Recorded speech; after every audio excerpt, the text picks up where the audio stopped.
রাত প্রায় 12টার সময় ছিল, গরমের রাত, আর আমি আমার ঘরে ঘুমাচ্ছিলাম। হঠাৎ আমার ঘরের দরজায় কড়া নাড়া শুনলাম। প্রথমে একটু ভয় পেয়েছিলাম, কিন্তু তারপর ভাবলাম সম্ভবত আমার ভাই হবে, কারণ বাড়িতে আমার আর ভাই ছাড়া আর কেউ ছিল না। আমি উঠে দরজার দিকে এগিয়ে গেলাম। দরজা খুলেই বাইরে তাকালাম, কিন্তু সেখানে কেউ ছিল না। ভাবলাম হয়তো এটা আমার ভুল ধারণা। আমি আবার বিছানায় শুয়ে পড়লাম। হঠাৎ দরজায় আগের চেয়েও জোরে কড়া নাড়া শুনলাম। আমি কাঁপতে কাঁপতে জিজ্ঞেস করলাম, কে? কিন্তু কোনো উত্তর পেলাম না। ভয়ে ভয়ে আবার দরজা খুললাম, আর সেখানে আমার ভাই দাঁড়িয়েছিল। সে আমাকে বলল, কি হয়েছে দিদি? তুমি এত ঘাবড়ে গেলে কেন? সে আজ আমাকে একটু অদ্ভুতভাবে দেখছিল। আমি ভাবলাম হয়তো আমি বেশি ভাবছি। কিন্তু আমি কি করে জানতাম যে সেই রাতে এমন কিছু ঘটতে যাচ্ছে যা আমার পুরো জীবন ধ্বংস করে দেবে, যা আমি চাইলেও কখনো ভুলতে পারব না। এখন আমি আপনাদের আমার জীবনের সেই সত্য বলতে যাচ্ছি যা আমি আজ পর্যন্ত সবচেয়ে গোপন করে রেখেছিলাম। এই সত্য এমন যা আমার প্রতিটি রাতের ঘুম আর প্রতিদিনের শান্তি কেড়ে নিয়েছে। এটি শোনার পর আপনারও রুহ কেঁপে উঠতে পারে। বন্ধুরা, গল্প শোনার আগে দৃঢ় হয়ে বসুন, কারণ গল্পটি খুবই ভয়ানক হতে যাচ্ছে। যদি আপনি চ্যানেলে প্রথমবার এসেছেন, তবে অবশ্যই চ্যানেলটি সাবস্ক্রাইব করুন। তাহলে চলুন গল্প শুরু করি। আমার বয়স তখন 20 বছর হয়ে গিয়েছিল, আর আমি নতুন করে যৌবনের দোরগোড়ায় পা রেখেছিলাম। আমি কলেজে সেকেন্ড ইয়ারে পড়ছিলাম। সেই দিনগুলোতে গরমের মৌসুম ছিল, আর আমাদের কলেজ থেকে ছুটি মিলেছিল। প্রতিদিনের মতো আজও পুরো বাড়ি পরিষ্কার করার পর আমি আমার বিছানায় বিশ্রাম নিচ্ছিলাম। ক্লান্তিতে আমার মনে হচ্ছিল যেন পুরো শরীর শক্ত হয়ে গেছে। আমি বিছানায় শুয়ে শান্তি পেতে চেষ্টা করছিলাম আর হাত দিয়ে মাথার মাসাজ করছিলাম। হঠাৎ আমার ভাই রাহুল আমার ঘরে এল এবং দরজা বন্ধ করে বলল, কি হয়েছে দিদি? তুমি ঠিক আছো তো? আমি বললাম, কি ভাই, মা সব কাজ আমার উপর চাপিয়ে দিয়ে চলে যায়। কলেজের ছুটি কি হল? পুরো বাড়ির দায়িত্ব আমার উপর এসে পড়ল। উপর থেকে কাজের বায়ু ছুটিতে। আমি পারি না এই বাড়ির কাজগু। আমার কথা শুনে সে আমার পাশে বসে বলল, আমার প্রিয় বোন, কোনো সমস্যা নেই। আমি এখনই তোমার জন্য দুধ নিয়ে আসি। তা খেলে তুমি শান্তি পাবে। কি? রাহুলের কথা শুনে আমি হাসলাম আর বললাম, তুমি শুধু বাইরে থেকে খাবার নিয়ে এসো। আমি একটু ঘুমিয়ে নিই, তাহলে আমার অবস্থা একটু ভালো হবে। কি? রাহুল ঘর থেকে বেরিয়ে গেল। কিছুক্ষণ পর ঠান্ডা দুধের গ্লাস নিয়ে সে ফিরে এল। আমার তার উপর খুব স্নেহ হচ্ছিল। দুনিয়ায় খুব কম ভাই আছে যারা তাদের বোনের এত খেয়াল রাখে। আমি তাকে অনেক আশীর্বাদ দিতে লাগলাম আর সে যে দুধ এনেছিল তা খেতে লাগলাম। দুধ খেয়ে আমি বিছানায় শুয়ে পড়লাম। রাহুল বলল, চলো দিদি, আমি তোমার মাথা টিপে দিই, তুমি ঘুমিয়ে পড়ো। সে আমার পাশে বসে তার হাত দিয়ে আমার মাথা টিপতে লাগল। তার হাত থেকে আমি শান্তি পেতে লাগলাম আর আমার মাথার ব্যথাও কমে গেল। আমি চোখ বন্ধ করে শুয়ে পড়লাম এবং কিছুক্ষণের মধ্যেই গভীর ঘুমে ঢলে পড়লাম। আমার কোনো খেয়ালই ছিল না যে আমি কতক্ষণ ঘুমিয়েছি। যখন আমার চোখ খুলল, আমি ঘড়িতে সময় দেখলাম, রাত 9:00 বেজেছিল। সম্ভবত ক্লান্তির কারণে আমি সময়েরই অনুভূতি হারিয়ে ফেলেছিলাম। মা এবং বাবা অফিস থেকে ফিরে এসেছিলেন। আমার কিছুই বুঝতে পারছিল না এবং আমার পুরো শরীরে ব্যথা হচ্ছিল। আমি বিছানা থেকে উঠে বাথরুমে যাচ্ছিলাম, এমন সময় আমার মাথা ঘুরে উঠল। মনে হচ্ছিল সবকিছু যেন ঘুরছে, এবং যদি দেয়ালে হাত না দিতাম তাহলে হয়তো পড়ে যেতাম। নিজেকে সামলে নিয়ে আমি ফ্রেশ হয়ে বাইরে এলাম। দেখলাম সবাই খাবারের টেবিলে বসে আছে এবং আমার আসার জন্য অপেক্ষা করছে। আমি গিয়ে আরাম করে চেয়ারে বসলাম। আমার অবস্থা বেশ খারাপ হয়ে গিয়েছিল এবং ক্লান্তিতে আমার পুরো শরীরে ব্যথা হচ্ছিল। রাহুল দেখল যে আমি ক্লান্ত, তাই সঙ্গে সঙ্গে মাকে বলল, মা দেখো, অঞ্জলি দিদির উপর কাজের চাপ একটু কম করো। আরে যদি কাজের লোক না আসে তাহলে তার জায়গায় অন্য কাউকে রাখো। এই অসহায় সারাদিন কাজ করে ক্লান্ত হয়ে যায়। দেখো, এর রঙও পাণ্ডুর হয়ে গেছে। কি সত্যিই আমার অবস্থা দিন দিন খারাপ হচ্ছিল। মা এবং বাবা দুজনেই কাজ করতেন, কারণ শুধু বাবার চাকরি থেকে বাড়ির খরচ চালানো কঠিন ছিল। সাথে আমাদের পড়াশোনার খরচও অনেক ছিল, তাই মাও সেই একই কোম্পানিতে কাজ করতেন যেখানে বাবা কাজ করতেন। আমরা দুই ভাইবোন কলেজে যেতাম, কিন্তু গ্রীষ্মের ছুটির কারণে বাড়িতেই ছিলাম। আমি একটা বিষয় লক্ষ্য করেছিলাম যে গত কয়েক সপ্তাহ ধরে রাহুল আমার খুব কাছাকাছি হয়ে উঠছিল। যেদিন থেকে আমার কলেজ থেকে ছুটি শুরু হয়েছিল সেদিন থেকে সে আমার অতিরিক্ত যত্ন নিতে শুরু করেছিল। যদি আমি বাড়ির কোনো কাজ করতাম তাহলে সে এসে সাহায্য করত। কখনো কখনো কাজ করতে গিয়ে আমি ক্লান্ত বোধ করলে সে আমাকে আরাম করে বসিয়ে আমার মাথা মালিশ করে দিত। যখন আমি তাকে মানা করতাম তখন সে হেসে বলত, না দিদি, তুমি অনেক কাজ করো। এখন আমার অধিকার হয়েছে যে তোমাকে আরাম দেবগু। আমি তাকে থামাতে পারতাম না এবং চুপচাপ শুয়ে থাকতাম। কিন্তু এক রাতে যা ঘটেছিল তা আমার হুঁশ উড়িয়ে দিয়েছিল। রাহুল কি কখনো এমন করতে পারত? আমি আমার ঘরে ঘুমাচ্ছিলাম, মধ্যরাতের দিকে আমি অনুভব করলাম যেন কেউ আমার ঘরে এসে দাঁড়িয়ে আছে। ধীরে ধীরে সে বিছানার কাছে আসছিল এবং আমি ঘুমের মধ্যেও টের পাচ্ছিলাম যে কিছু অদ্ভুত ঘটছে। আমি সঙ্গে সঙ্গে একটা ঝাঁকুনি অনুভব করলাম এবং চোখ খুললাম। ঘর সম্পূর্ণ অন্ধকারে ডুবেছিল এবং যখন আমি উঠে দেখলাম তখন ভিতরে কেউ ছিল না। শুধু ঘরের দরজা একটু খোলা ছিল এবং আমার মনে ছিল যে আমি সবসময় ঘুমানোর আগে দরজা বন্ধ করে ঘুমাই। তাহলে সেটা কিভাবে খুলল? আমি চুপচাপ উঠে দরজা লক করে আবার বিছানায় গিয়ে ঘুমানোর চেষ্টা করলাম। কিন্তু যেই আমি চোখ বন্ধ করলাম, আবার আমি কিছু পায়ের শব্দ শুনতে পেলাম, যেন কেউ বিছানার কাছে এসে বসেছে। তখন আমি অনুভব করলাম যেন কেউ আমার কাছে এসে তার হাত বাড়াচ্ছে। আমি উল্টে দেখলাম, কিন্তু কেউ ছিল না। আমার হৃদস্পন্দন বেড়ে গিয়েছিল এবং আমি আতঙ্কিত হয়ে পড়েছিলাম। আমি আতঙ্কিত হয়ে ঘরের লাইট জ্বালালাম এবং দরজা খুলে বাইরে গেলাম, কিন্তু সেখানে কেউ ছিল না। আজকের আগে কখনো এমন হয়নি। আমার তৃষ্ণা পেয়েছিল, তাই আমি ঘরের দরজা খুলে বাইরে বের হলাম। ঠিক সেই সময় রাহুলও তার ঘর থেকে বেরিয়ে এলো। আমাকে দেখে সে জিজ্ঞেস করল, কি হয়েছে? তুমি এখনও জেগে আছো? আমি উত্তর দিলাম, কিছু না, শুধু মনে হচ্ছিল যেন ঘরে কেউ আছে। খুব পানি খেয়ে আমি আবার ঘরে এলাম এবং পিছন পিছন সেও চলে এলো। সে বলল, তোমার ভয় পাওয়ার কোনো দরকার নেই। যদি তোমার ভয় লাগে তাহলে আমি তোমার পাশে শুয়ে থাকি। আমি তাকে মানা করলাম, না, তোমার কোনো ঝামেলা করার দরকার নেই। যাও এবং আরাম করো। কিন্তু সে জিদ ধরে বলল, আমি তোমাকে কোনো অবস্থাতেই একা ছাড়তে পারব না। তোমার স্বাস্থ্য খারাপ হতে পারে। আমি তোমাকে কষ্টে দেখতে পারব না। তুমি ঘুমাও, আমি এখানেই শুয়ে থাকব। শেষ পর্যন্ত তার জিদের কাছে আমাকে নতি স্বীকার করতে হল। আমি বিছানায় শুয়ে পড়লাম এবং সেও সোফায় বালিশ রেখে আমার পাশেই শুয়ে পড়ল। কিন্তু সেই রাতে আমি অনুভব করলাম যেন কেউ আমাকে দীর্ঘক্ষণ ধরে মনোযোগ দিয়ে দেখছে। সে আমার চুল সিথিতে সাজিয়ে নিচ্ছে, আমার মুখে আঙুল বুলিয়েছিল এবং আমি ঘুমিয়েছিলাম। পরের সকালে যখন আমি উঠলাম তখন আমার মেজাজ খুব অদ্ভুত ছিল। কিন্তু যখন আমি নিজের দিকে তাকালাম তখন আমি হতবাক হয়ে গেলাম।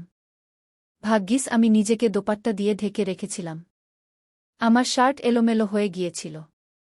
আমি অবাক হয়েছিলাম, কারণ আজকের আগে আমি কখনো এভাবে আরামে ঘুমাইনি। আজ আমি খুব খুশি বোধ করছিলাম, জানি না কী কারণে। আমি আমার ভাইয়ের দিকে তাকালাম, সেও খুব খুশি ছিল।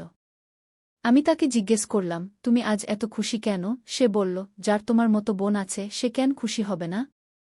বাড়ির সব কাজ সেরে যখন আমি বসেছিলাম তখন রাহুল তেল নিয়ে আমার কাছে চলে এলো এবং বলল, অঞ্জলি দিদি, তুমি তোমার চুল খুলে দাও।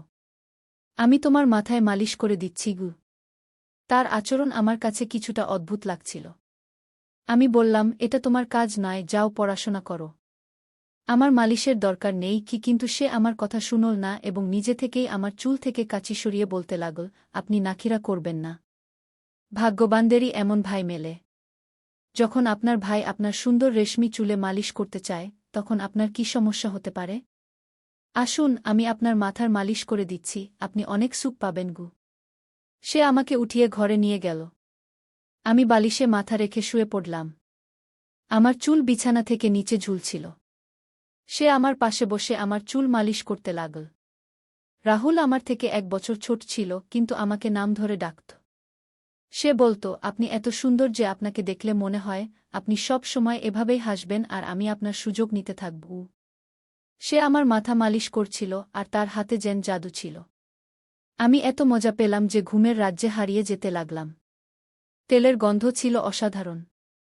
তেলের হালকা গন্ধ ঘরে ছড়িয়ে পড়েছিল। আমি কৌতূহলবশত তাকে জিজ্ঞাসা করলাম, এটা কোনো তেল? সে হেসে উত্তর দিল, এটা বিশেষ তেল যা আপনার সুন্দর চুলকে আরও চকচকে করবে। আপনার চুলের বিশেষ যত্নের জন্যই এটা এনেছি। তার কথা আমার কাছে খুব অদ্ভুত লাগছিল। আমি বুঝতে পারছিলাম না সে কিভাবে কথা বলছে। মালিশের সময় কখন আমি ঘুমিয়ে পড়লাম তা টেরই পেলাম না। কিছু সময় পরে যখন আমার চোখ খুলল তখন আমার পুরো শরীরে ভারী ভাব অনুভব করছিলাম। মনে হচ্ছিল যেন কেউ আমার উপর অনেক ওজন চাপিয়ে দিয়েছে। আমার পা ও হাতে অদ্ভুত ব্যথা ছিল, যেন আমি ঘণ্টার পর ঘণ্টা কোনো ভারী বোঝার নিচে ছিলাম। পুরো শরীরে ব্যথা ছড়িয়ে পড়েছিল। আমি ধীরে ধীরে উঠে বসলাম এবং চারদিকে তাকালাম। আমার কাপড় হালকা ভিজে গিয়েছিল আর পাখাও বন্ধ ছিল। ঘরে গরমের অনুভূতি হচ্ছিল। আমি মাথা ঘুরতে ঘুরতে বিছানা থেকে নিচে পা রাখলাম, কিন্তু পায়ে যেন কোনো জোর ছিল না।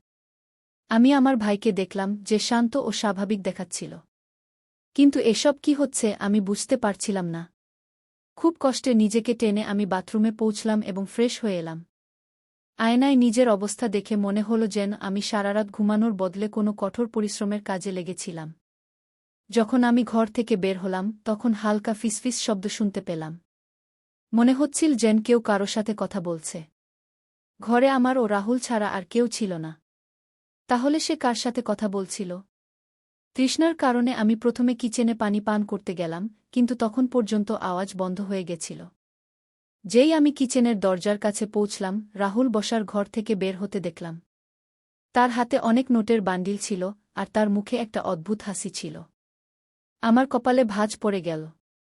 সে আমাকে দেখে চমকে গিয়ে বলল, দিদি, আপনি উঠে গেছেন? আমি কোনো উত্তর না দিয়ে ধীরে ধীরে তার কাছে গিয়ে জিজ্ঞাসা করলাম, এত টাকা কোথা থেকে এল? সে হতবাক হয়ে গেল এবং তাড়াতাড়ি তা পকেটে রাখার চেষ্টা করতে লাগল। আমি তার হাত ধরে টাকা বের করে নিয়ে জোর দিয়ে বললাম, সত্যি বলো, এত টাকা তোমার কাছে এল কী করে? সে ভয় পেয়ে গিয়ে বলল, দয়া করে বাবাকে বলো না। এ টাকা বাবার এক বন্ধু পুরানো ধার শোধ দিয়েছে। আমি ভেবেছিলাম এ দিয়ে মোবাইল কিনে নেব। তার কথা শুনে আমার রাগ সপ্তম আকাশে পৌঁছে গেল। আমি তাকে ধমকে বললাম, তুমি কি ঘরের অবস্থা একটুও বুঝতে পারছ না?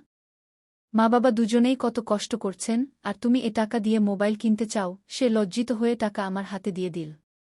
আমি সেই টাকা রাতে বাবাকে দিয়ে দিলাম। সেই রাতে রাহুল আমার সাথে একটি কথাও বলল না এবং তাড়াতাড়ি ঘুমাতে চলে গেল। পরের দিন আমি কিচেনে কাজ করছিলাম, যখন রাহুল তার বন্ধুদের সাথে ঘরে ঢুকল। আমি যতটা অবাক হলাম ততটা কম ছিল, কারণ সে তার বন্ধুদের সরাসরি লাউঞ্জে নিয়ে এসেছিল। সেই সময় আমি দোপাটা খুলে বাসন মাজছিলাম, যখন তারা সবাই হাসতে হাসতে ভিতরে এল। আমি তাড়াতাড়ি দোপাটা উঠিয়ে নিলাম এবং রাহুলকে বোঝাতে লাগলাম, এটা কী রকম ব্যবহার? তুমি জানো এই সময় মা বাবা বাড়িতে নেই, তবুও এদের বাড়িতে নিয়ে এসেছ? রাহুল হেসে বলল, দিদি, এ বাড়ি আমারও, আর আপনার কোনো সমস্যা হওয়া উচিত নয়। যাই হোক, এরা আমার বিশেষ বন্ধু। আপনি তাদের জন্য খাবার বানিয়ে দিন। সে আমার উপর বেশ রাগান্বিত হয়ে গিয়েছিল। কিন্তু এখন আমি কি করতাম? খাবার তো বানাতেই হতো। আমি বাধ্য হয়ে খাবার তৈরি করলাম এবং টেবিলে সাজিয়ে দিলাম। আমি লক্ষ্য করলাম যে তার বন্ধুরা বারবার আমার দিকে তাকাচ্ছিল। তারা সবাই রাহুলের বন্ধু ছিল এবং অদ্ভুতভাবে তাকিয়েছিল, যেন আমাকে কাঁচা খেয়ে ফেলবে। আমি তৎক্ষণাৎ আমার ঘরে চলে গেলাম এবং দরজা বন্ধ করে দিলাম। তাদের চলে যাওয়ার পর আমি রাহুলকে কঠোর ভাষায় বললাম, আবার তোমার বন্ধুরা এই বাড়িতে দেখা দিলে আমি মা বাবাকে সব বলব। রাহুল কিছুক্ষণ আমার দিকে তাকিয়ে থাকল, তারপর হাসতে হাসতে বলল, ঠিক আছে, তারা আসবে না। কিন্তু আপনি মা বাবাকে কিছু বলবেন না কি? রাহুলের আচরণ আমার কাছে কিছুটা অস্বস্তিকর লাগছিল, কারণ সে আমাকে অদ্ভুতভাবে দেখতে শুরু করেছিল। সেই রাতে আমি বিছানায় শুয়ে বিশ্রাম নেওয়ার চেষ্টা করছিলাম। হঠাৎ আমি অনুভব করলাম কেউ আমার পায়ে হাত দিয়েছে। আমি হঠাৎ করে উঠে বসলাম এবং দেখলাম রাহুল আমার পায়ে তার কোলে রেখে ম্যাসাজ করছে। আমি তাকে এভাবে করতে মানা করলাম, কিন্তু সে বলতে লাগল, আমি যা করছি আমাকে করতে দাও। এই বাড়িতে একমাত্র আমি আছি যাকে তোমার এত চিন্তা। মা বাবা তো শুধু তাদের কাজ নিয়েই ব্যস্ত। যাই হোক, আমি ক্লান্ত হয়ে পড়েছিলাম। চোখ বন্ধ করে ঘুমিয়ে পড়লাম। রাহুলের হাতের ম্যাসাজে আমি গভীর ঘুমে হারিয়ে গেলাম। কিন্তু যখন আমার চোখ খুলল, আমার হুঁশ উড়ে গেল। আমার মাথা ভয়ানকভাবে ঘুরছিল। বিছানার চাদর একদম এলোমেলো হয়ে গিয়েছিল। বিছানায় একটি পুরুষের শার্ট এবং পারফিউম রাখা ছিল। এই জিনিসগুলো কার ছিল? আমি কিছুই বলতে পারলাম না। মাথায় এত তীব্র ব্যথা ছিল যে আমি আবার বিছানায় পড়ে গেলাম, যেন আমি পুরোপুরি সচেতন ছিলাম না। এখন আমি বুঝতে শুরু করেছিলাম, যখনই আমার ভাই সেই তেল দিয়ে আমার মাথার ম্যাসাজ করত, আমি এত গভীর ঘুমে কেন পড়ে যেতাম। আমি কাছাকাছি কারো ফিসফিসানি শুনতে পাচ্ছিলাম, কিন্তু কে কথা বলছিল আমি চিনতে পারলাম না। শুধু রাহুলের কণ্ঠ শুনতে পাচ্ছিলাম। মনে হচ্ছিল সে আমার ঘরে আছে এবং আমাকে জাগানোর চেষ্টা করছে। কিন্তু আমি কিছুই স্পষ্ট দেখতে পাচ্ছিলাম। কিছুক্ষণ পর যখন আমার চোখ খুল, পুরো দৃশ্য আমার চোখের সামনে ঘুরতে লাগল। আমি প্রথমে বিছানার দিকে তাকালাম, যেখানে শার্ট এবং পারফিউম ছিল, কিন্তু এখন সেখানে কিছুই ছিল না। আজ আবার আমার অবস্থা খুব অদ্ভুত ছিল। আমি তো শিশু নই যে এগুলো বুঝতে পারব না। বাড়িতে আমার এবং রাহুল ছাড়া আর কেউ ছিল না। তাহলে আমার ঘুমানোর পর এমন কি হচ্ছিল যে আমার পুরো শরীর পানিতে ভিজে যেত? শুধু তাই নয়, আমার শরীর ব্যথায় কুঁকড়ে গিয়েছিল এবং রং একদম ফ্যাকাশে হয়ে গিয়েছিল। দিন দিন আমি দুর্বল হয়ে যাচ্ছিলাম।